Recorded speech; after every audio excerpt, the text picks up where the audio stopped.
Hi everyone, warm welcome to all of you. Welcome to this session. So the session is going to be on the IIM Kozhikode PGP-BL program, the Business Leadership Program. And we have Minto with us, who is going to talk. So he's going to do most of the talking today. So I'll be speaking for the initial 10-15 minutes, and then I'm going to be moderating the discussion. So he is somebody who has done the program. So he graduated this year from this program. So any queries that you guys have with respect to the program, you can direct it to Minto, and he'll be very happy to answer these questions. He was an IIM student, so it's kind of a proud feeling for me to have him with me today. So really looking forward to this discussion. I think we should take roughly about 45 to 50 minutes for this session. So the first thing that we're going to do is we'll start with Minto's introduction. So Minto, over to you. If you can introduce yourself and talk a little bit about your journey from a CAT aspirant to an IIMK PGP-BL graduate.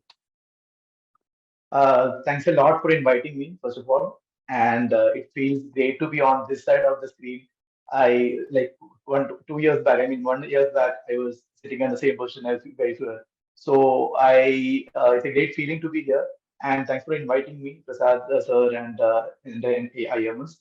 So I'll give a basic introduction about myself. So I was a mechanical engineering student, graduate from NIT Calicut, and I worked in 3 years, 3+ years in Ashok Leyland. So after my engineering, so I was planning to do my engineering MBA since 2 years into the work. So I joined IMS. I started preparing and on.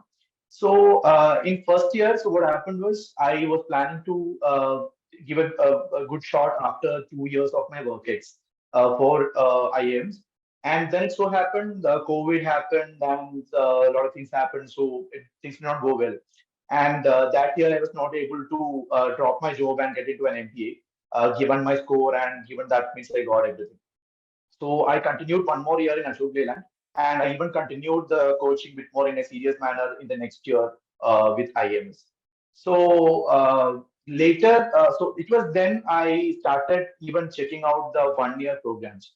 So when I looked at the 1 year programs, I found some options like ISB, which has minimum cutoff of 2 years work ex.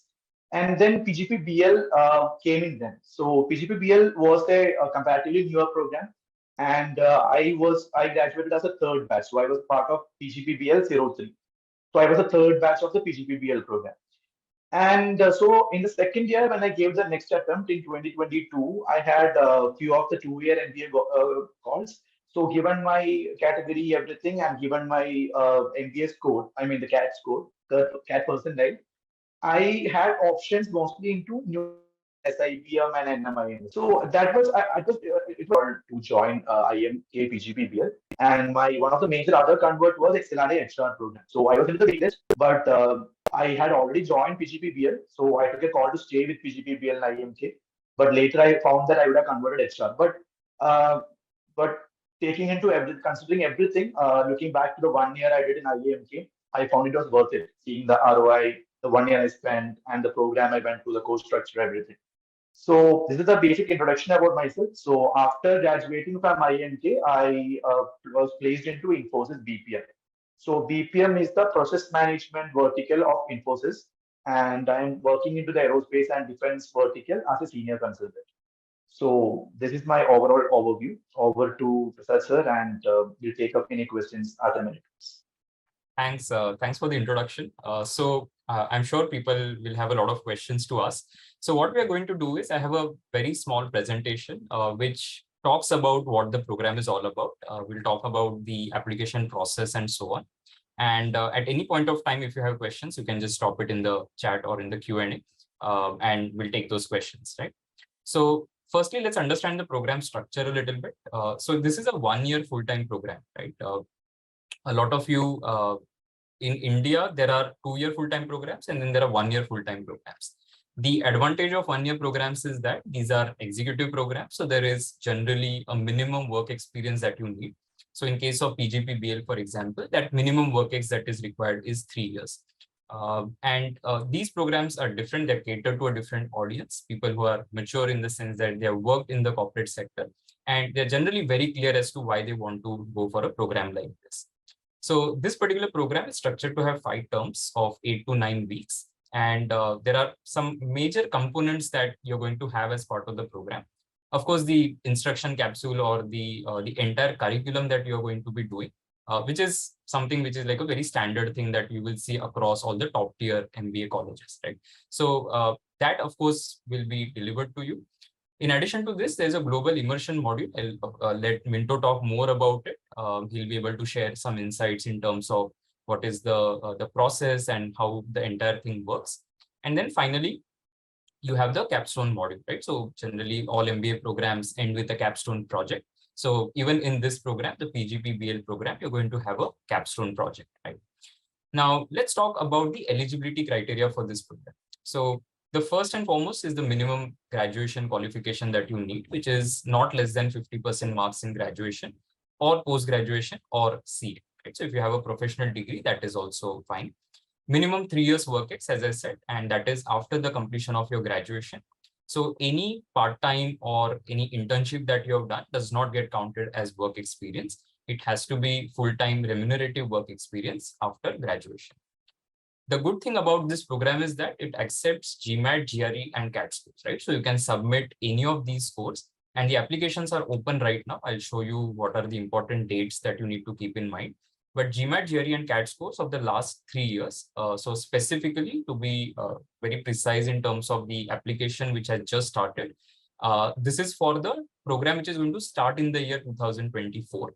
And for this, they're accepting CAT 2020, 21, and 22 scores. Okay. So in the form, I actually just checked the form today also, started registering for this program. So when I looked at the form, it also says 23, right? But the cutoff date is such that by then the CAT 23 result will not be released, right? So right now you can submit your CAT 2020, 21, and 22. For GMAT and GRE, these are the codes. So just in case you are somebody who is our GMAT or GRE student, you have already taken the test, you have your score ready, or you're planning to take the test maybe in the next few days or months. And these are the codes that you need to keep in mind, right? So when you fill the application, you have to enter the test, when you have taken it, what was the score, and so on, and use these particular codes that are given. In terms of admission process, so they have 3 phases or cycles in which the admission is conducted. Each phase has 3 stages to it. The stage 1 is application form. So you're supposed to fill an application form. It's open right now, so you can start filling the application form. If you get shortlisted based on the application that you have submitted, the shortlisted candidates will be asked to complete statement of goals and an alternative essay.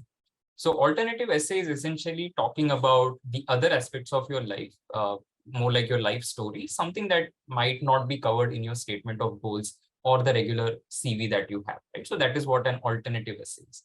And the final stage is the personal interaction or the interview, as we say. So you're going to face a panel and you're going to appear for an interview.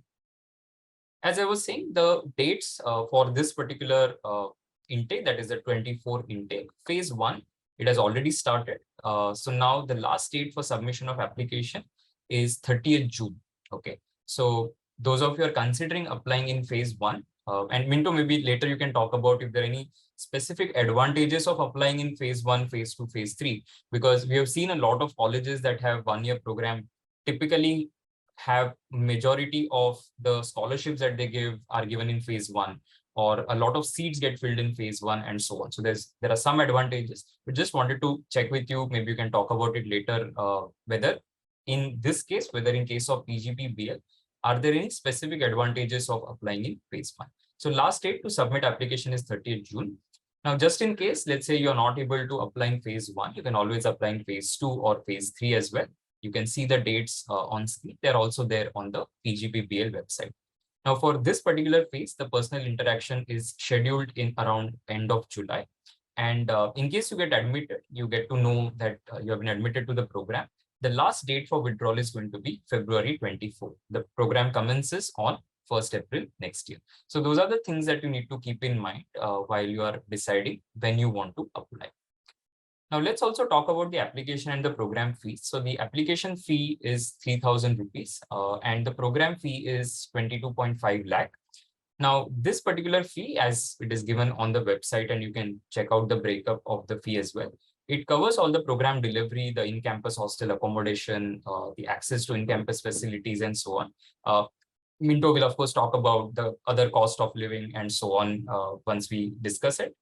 The travel and stay related expenses for the international immersion will be additional. And this is, again, a standard practice that is followed. So wherever you go for your international immersion, whatever other expenses that you incur, you have to take care of it.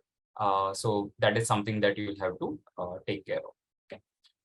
In terms of batch profile, so based on the profile that is available, the latest batch profile and the placement report, I just thought I'll put some statistic out there to help you in decision making. Now, when you look at this batch, as I said, it's going to be a mature batch, right? You're going to have people who are coming in with work experience. The way it is for a lot of one-year programs, the batch size is on the smaller side, right? It means that you are going to make more meaningful connections. Unlike sometimes when you have 400 people in a batch, it's always difficult to do that, right? But here that will not happen. The average work-ex of the last batch was 5+ years.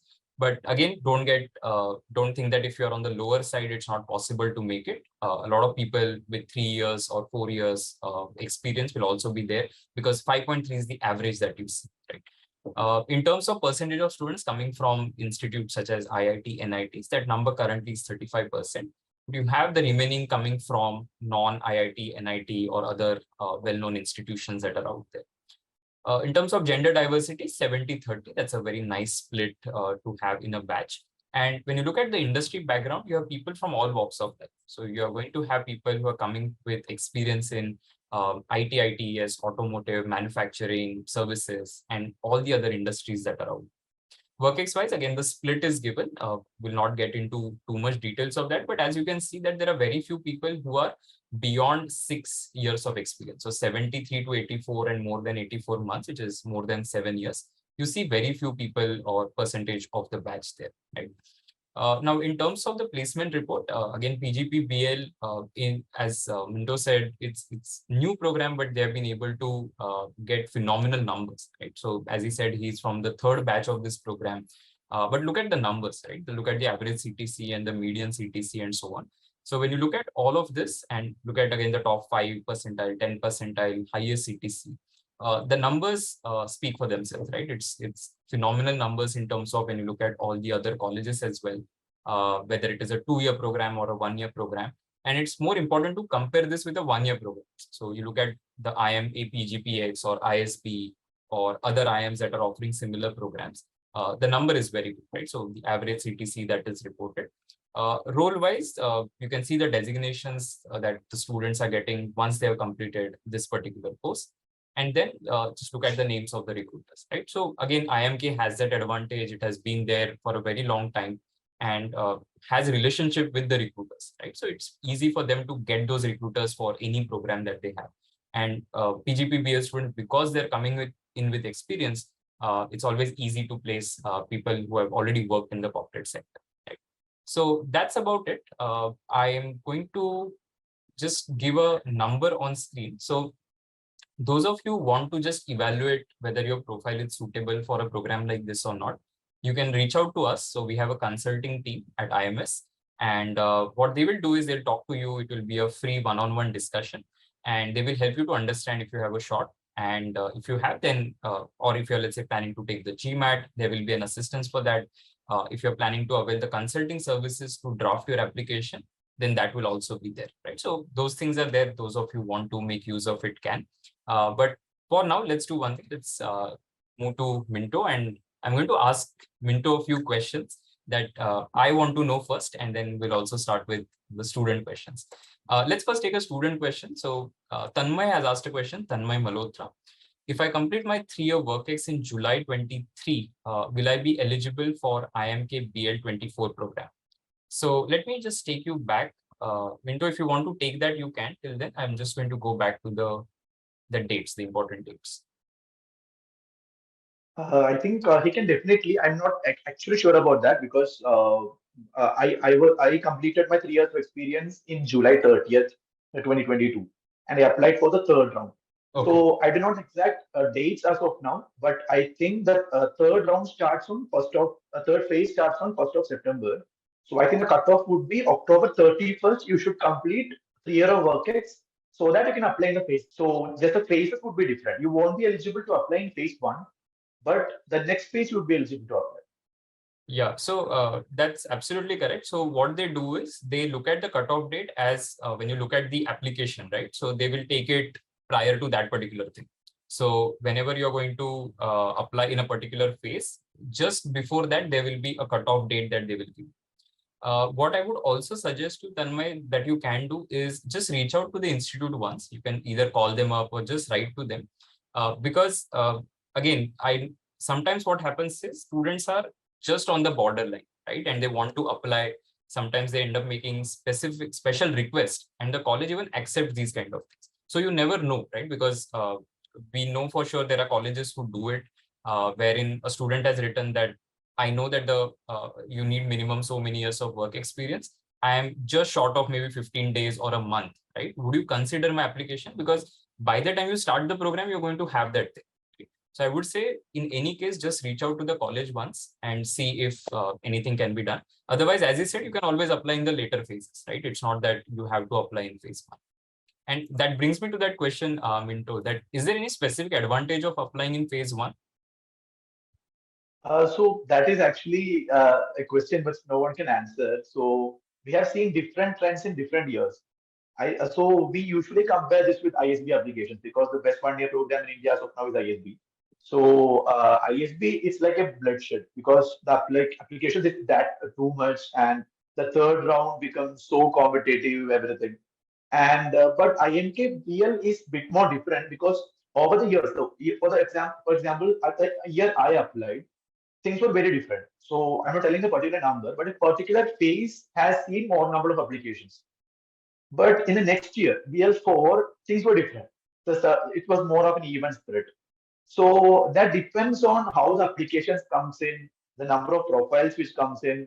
So I think one important factor about 1 year, and please tell me if I'm speaking too fast. I tend to do that.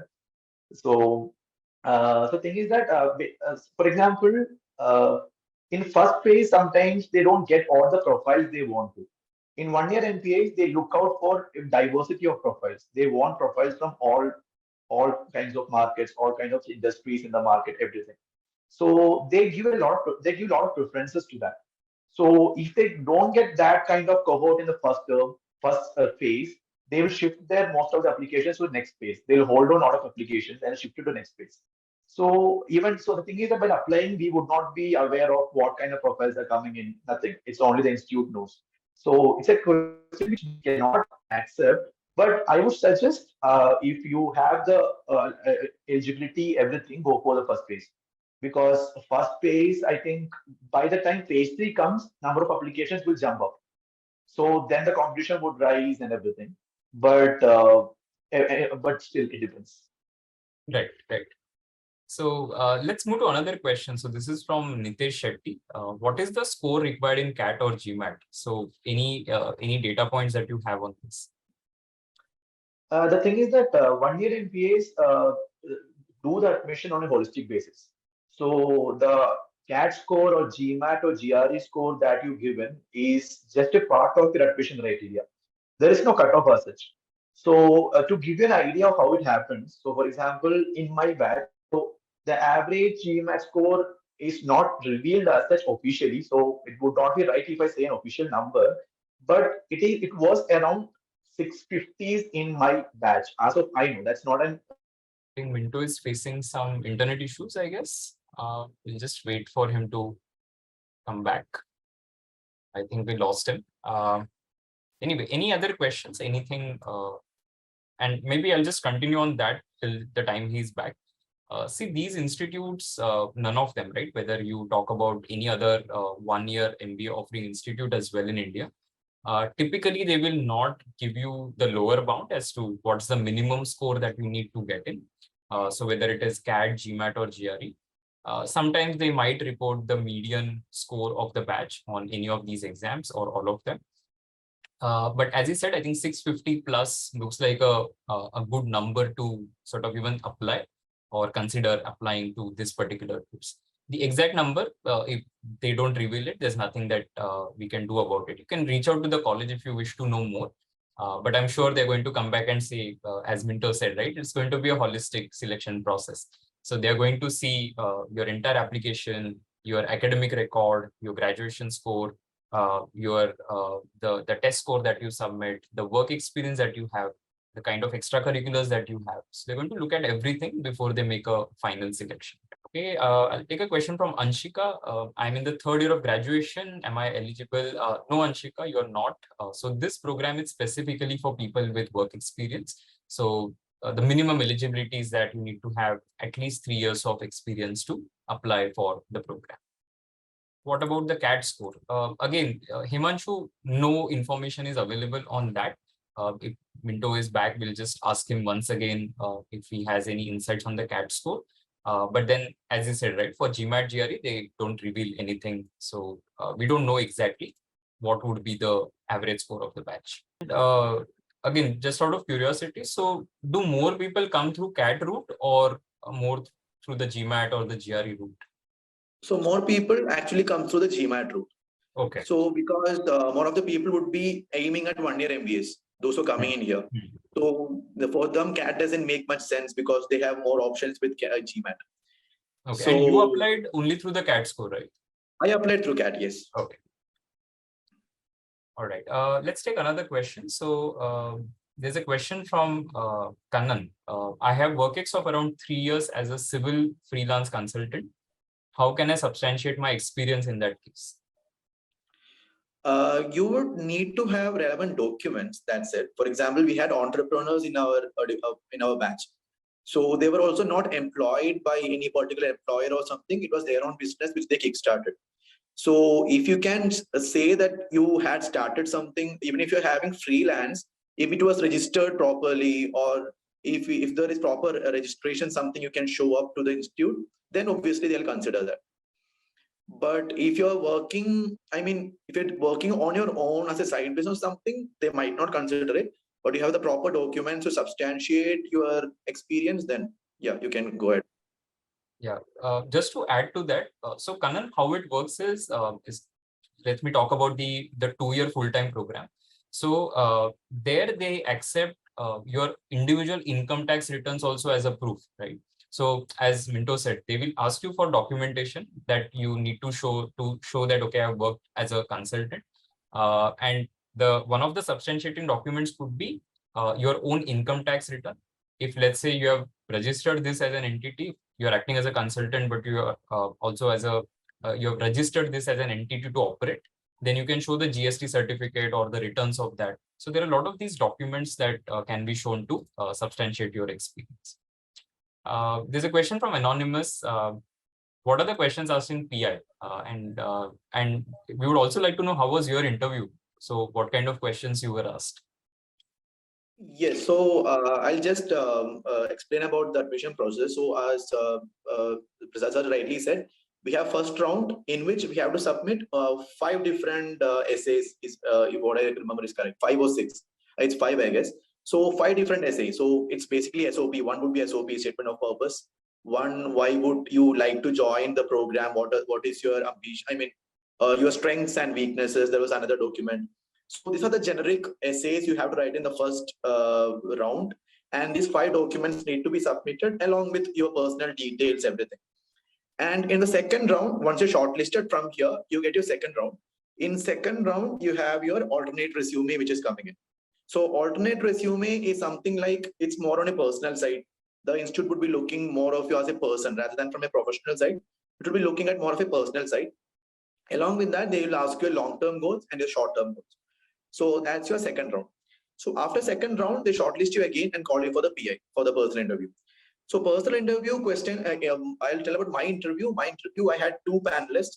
So I think BL was my first interview. After that, I had all the NMIMS, SIBM, and XLRA. So BL interview had 2 panelists, and 2 of them were very different. So one person was very good. He was very nice to me. He was interacting, just asking me about my work experiences and all. So that's something we already know. When they ask about work experiences, it's something which will easily come out. But the second person was very pinpointing to the things I wrote in my essays. So he was picking up things from essays and he was like, why would you say this? Why couldn't it have been like this? So all those slightly grilling kind of questions came up from the second person. And also he started asking some general knowledge questions. Like he suddenly came out and asked the GDP of India. What is exact number GDP of India? So such questions came out, but I obviously did not know the actual number, but I substantiated it with the growth rate, everything, and the discussion went in that sense. So what I felt from the interview was that it's not about knowing the right numbers or right values or something, but how you deal with the question. So even if you're not able to answer to the point, just so there was a question which he asked, and I was on point, like I'm not sure about it. It's better I would not take a wild guess and give a wrong answer. So if you're completely blank about it, give an actual answer. Don't try to bluff around. But if you know something around the point, then try to bring it into a discussion kind of thing. So that's how the interview went. And after the interview, actually, I did not feel good, to be honest, because the grilling part was a bit on the higher side. But finally, I got converted. Nice, interesting to know. And there is another question from Avik, which is on recommendation from the present company. So do you need anything in terms of letters of recommendation as well? Yeah, thanks. I mean, okay, so I can see the name. So thanks for that question. I missed that part. So in the second round, in the second round, you have this recommendations also coming out. So you need to give 2 recommendations. So that can be from your present company, or that can be from your previous institute where you graduated. It can be anything. And so once you give in the details, the email and SMS go to the person the reference person, and they have to fill in certain details about you. They have to write in paragraph or essay about you and have to also fill in certain details. So that's how the reference works. And I think the question is more intending to how can you contact your company while you're working for the company and give some of your reference. So that depends on your relation with your manager. So if your manager is okay with it, go for that. Or if you have serious issues in the company, if you're trying to apply for higher studies or something, then I would suggest go for your graduation professors or something. Even that is accepted. So, but getting someone from your company is better, I suppose. I know hard and fast rules on that, but up to you. Okay. We'll take another question from Nitesh Shetty. Do they have any weightage for past academics? So do we have like a breakup of what parameter has what weightage? Because a lot of CAT students especially know that weightage of CAT score, 10 score, 12 score, grad score, and so on in terms of shortlisting. So any particular weightage that the college reveals or anything on the academics front? They definitely do have a weightage, but nothing is revealed. Everything is kept inside. So as I said, it's a holistic. They do not reveal anything. They just give the admission result. That's it. I generally recommend everybody to apply, because see, the worst thing that can happen is you will not get, right? But then it's important that you at least make the effort to apply to the college, do the prep, and you never know, right? You might be surprised at the end of it that maybe this was like the best decision that I took of applying to the college, rather than just worrying that my academic record is like this or that. Just give it a try. I think that's the way to go about it. Yeah, I would definitely back that, because you never know. Especially in case of 1-year MBAs, you never know, because what the college is looking for at that time would be not be known to anyone. So if you're at the right time at the right spot, you will definitely get. I had a couple of questions that I wanted to ask you, so I'll do that. The first question is, so as you said, right, it was just the third batch of the program. So was there any apprehension in your mind when you're applying that should I apply, should I not apply? Should I maybe wait for some more time? What was the thought process that you? Yeah, definitely. The apprehension was definitely there. The thing was that because at that time, none of my I applied in the third round and I got the admit, I guess, in December 31st. So by then the CAT score was not out. The CAT score for 2022 was not out. So I applied with the 2021 score actually. So apprehension after getting the program, because see, it's a new program. So even I had apprehensions in my mind. So I had a lot of discussions with Eldo sir actually. So finally, getting all my admits, it was Eldo sir who actually gave me the confidence to go ahead and get into the program. So seeing the placement records, I was happy because the placement record which Prasad sir showed today is actually for BL2. This is not for BL3, not for our batch. It's for the previous batch, BL2. So BL3 is not still up in the site circuit. Numbers are almost around the same figures, and the average highest package has come down a bit, but the average is well in place. So so I was telling the placements figures I was happy about it because we compared it with the 2-year program, right? So when compared to 2-year program, the package was a bit higher than the 2-year average package. But there is 2 different phases because the 2-year program has a higher number. It's like 500 first strength batch, and we are 64 strength batch. But still, so that was a yes for me. Okay. So I was telling, so the apprehension, I was happy about the course structure because most of the programs offered to 2-year MBA is covered in BL. There's an international module that was a plus point for me because for 2-year MBAs, you need to compete with everyone and be in the first 100 CGPA holders to go for an international immersion. But here, all 64 has to go for international immersion, it's part of the curriculum. It happens for 1 month, and right now it's happening in SDA Bocconi, Italy. So I was happy about that part because I wanted to go for international trip in my MBA.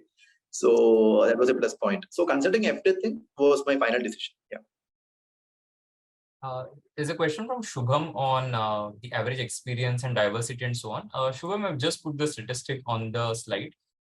So it's a mixed batch, right? So people coming from different backgrounds. And in terms of diversity, it's a 70-30 split. As you can see, IT background is roughly about 1/4 of the batch.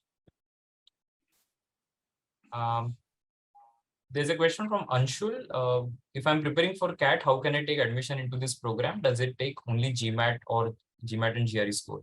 Anshul, let me take you back to the initial discussion that we had on the eligibility. So it does accept the CAT score as well. But right now, when you fill your form, for this particular application that has just started, this is for program that is starting in 24.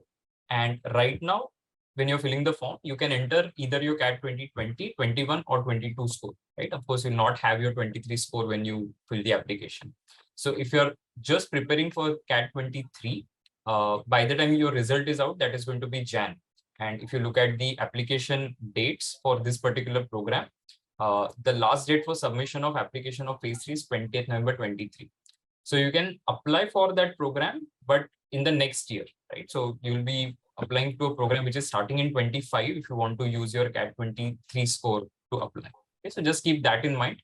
If you already taken CAT, if you already taken the GMAT or the GRE, or if you're preparing for that, then that is something that can also be done, right? So you take the GMAT maybe in the next few months and then use that score to apply. All right. Minto, as you said, right, the international immersion, everybody has to do it. So does everybody go to the same partner university? Yes, we go to the same partner university. Okay, interesting. Because at a lot of other places, you would have different international partners and people kind of get scattered all over. So here it's like, there it's actually foreign exchange, right?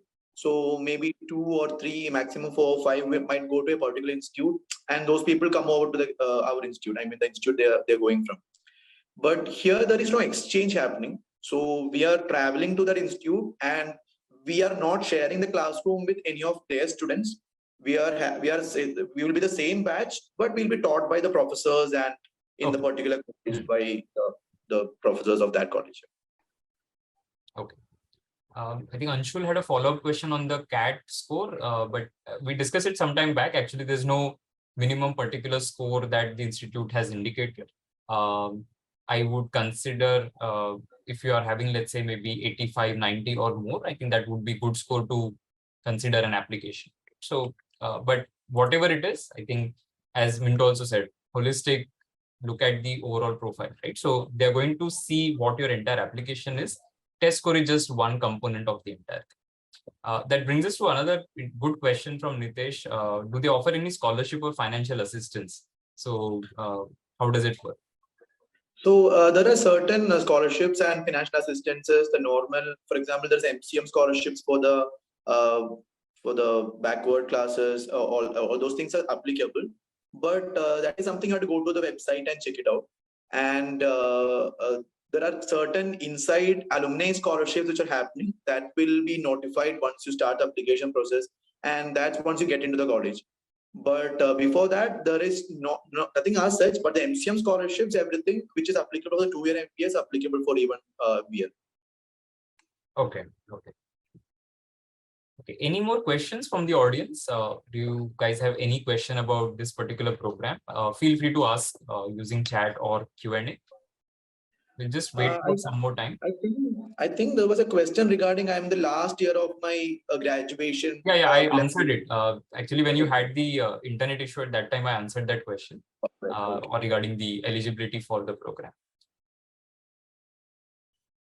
Minto, maybe till the time people ask their question, maybe I'll ask another question to you. So what was your best memory of the program?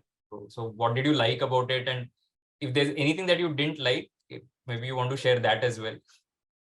So I just came out of college, right? I mean, April 8th was the convocation. So if you start telling, I won't stop in like 1 hour. So the experience was amazing. Like nothing, like there is nothing going down in the sense of experience or nothing. You have a complete package in 1 year. So that's what I liked about BL. You get to experience everything what a 2-year MBA person experience. So I had like 3 goals when I started my MBA prep. So one was I wanted a higher package, obviously. I wanted a better to climb up the ladder faster. And I wanted to take a break from corporate, chill for a while, and then go back into corporate. So all 3, like IIM BL has helped me to achieve. So I have only good memories. So the IMK campus, right? IMK campus is amazing. So the campus memories, like I'll keep on talking for 1 hour if I start. I think we have a question in the chat. Uttam has asked a question. What about the people who graduated while working, who completed work integrated graduation? Do they need to have experience after graduation? Okay. Uttam, as far as I know, on the website, it is clearly mentioned that anything that you do, which is part of the mandatory requirement of completing your degree, does not get counted as work experience. For example, CAs, when they do articleship, that is not considered as work experience. So only full-time remunerative work ex after graduation is counted. In any case, I would suggest you to just write to the institute once and seek clarification on this, because I don't know which specific program you're talking about and what were the requirements in terms of work ex there. So just get a clarification on this. I think that would be better. All right. If there are no other questions, we'll wrap up the discussion in the next few minutes. But Minto, I want to hear a couple of things from you. One is, what would be your advice to somebody who is thinking of applying, still not very sure? And those who have made up their mind, what would be your tips for these? I would suggest as someone who has gone through the preparation, coaching, everything. So I would suggest you to keep your options open always. So be very practical. You have a lot of options out there. So if you are getting the best, well and good, go for it.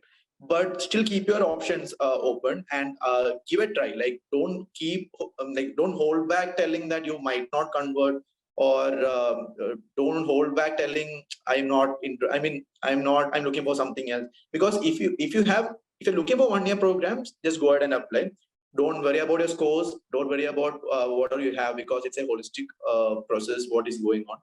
And regarding the program, as I told you, I'm more than 100% happy about what happened in the last 1 year in my life. So go ahead for the program and talk to seniors. I mean, so what I did was that when I had the confusion, I went to LinkedIn, found out people who are doing MBA, doing the program right now, and spoke to a couple of people. So then we actually get the pros and cons, everything. So if you do that, you have heard one version from me. If you want to be more affirmative, more sure about it, go and reach out to more people. Like LinkedIn has opened a great platform for you. So do that part. And as an advice, I would say go ahead and apply it if you are having even the slightest interest. Okay, that's very useful tip, because a lot of times students don't apply thinking that they might not get it, right? So just apply. And I think the LinkedIn tip is also very useful, because when you talk to a lot of people, you'll get more insights, you'll be more informed before you make that decision. There's a question from Avik. If I apply in the first round and if I don't get selected, can I apply for the other round? Is that something that is possible, Minto? I have to confirm on that, but the answer is no, as far as I know. Okay. So if you get rejected in one round, you won't be able to apply in other rounds. But I need to reconfirm regarding that, because I never thought of that option actually. So good thought point. But Yeah, and I don't think it's a single form that you use for all the phases. So it's not that the form has changed or something. So, but Avik, I would suggest you just reach out to the institute and get a confirmation on this. All right, I think we have answered all the questions. Some question regarding expense. Yeah. Okay, just got it. Yeah, Nitesh has asked any other expenses in the campus, and how much would the international immersion be? So at this point, I think we can also talk about how it was for you, Minto. Maybe the overall fees is as people can see on screen, but what was like the total cost of the entire program, including the international?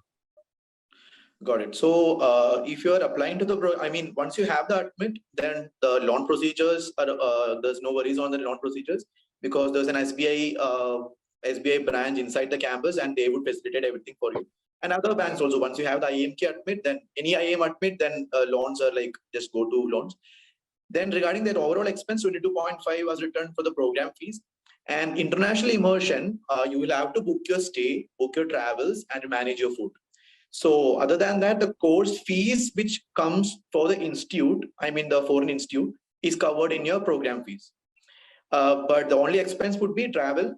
So for me, it was, so then we also get some time free, right? So we try to explore some parts and we travel around. So considering everything, I think you will have to spend additional 1.5, around average on 1.5 lakhs for the entire trip. So you can bring it down based on, if you're not traveling, it will obviously come down. But if you're seeing going like considering everything together, consider 1.5 to 2 lakhs range. And other than that, the hostel fees are included in the program fees, and the mess fees are additional. So mess fees is taken semester wise, and that will be deducted as and how we use the mess facilities and other facilities in the campus. So that is other additional expense you have. So mess and international immersion would be other additional expenses. Another question, just saw any family accommodation for married students? Minto, in your batch, were there any married couples? Yeah, in my batch of 64, around 10 people were married, but there is no family accommodation in IIMK campus. So they will have to. So even it's a compulsory residential program. So you need to be in the campus also for the program.